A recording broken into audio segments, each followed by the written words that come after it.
Ketua Kamar Dagang dan Industri atau Kadin Kota Cilegon, Muhammad Salim, resmi ditetapkan sebagai tersangka oleh Polda Banten atas dugaan pemerasan jatah proyek senilai 5 triliun rupiah tanpa proses lelang.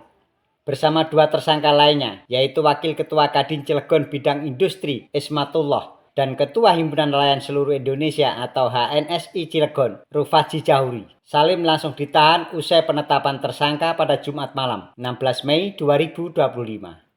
Kasus ini mencuat setelah video viral di media sosial pada 9 Mei 2025 yang menunjukkan perwakilan Kadin Cilegon dengan nada tinggi menuntut jatah proyek senilai 5 triliun tanpa lelang dari PT Cina Chengda Engineering, kontraktor utama proyek pembangunan pabrik kimia milik PT Chandra Asri Alkali atau CAA.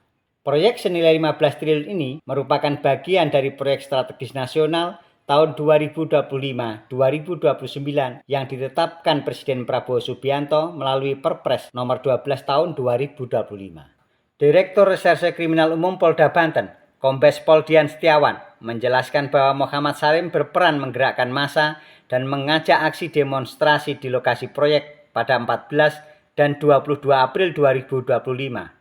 Ia dijerat dengan pasal 160 dan 368 KUHP. Sementara itu, Ismatullah yang terekam menggebrak meja dan meminta proyek secara paksa dijerat dengan pasal 368 dan 335 KUHP.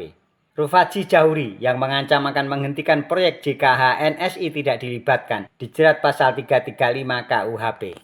Polda Banten telah memeriksa 17 saksi, termasuk 14 dari pihak perusahaan, organisasi, dan kepolisian, serta mengamankan barang bukti berupa video viral, notulensi pertemuan, dan tangkapan layar dari ponsel tersangka. Penyidikan masih terus berlanjut untuk menelusuri kemungkinan keterlibatan pihak lain.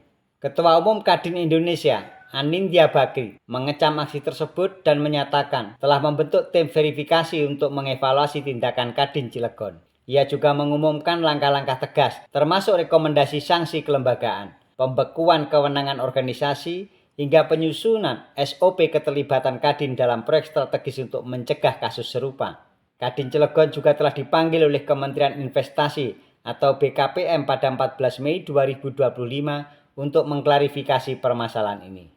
Kasus ini memicu kecaman luas. Publik pun ramai mengomentari kasus ini di media sosial, dengan banyak yang menyamakan tindakan oknum Kadin Cilegon dengan aksi premanisme.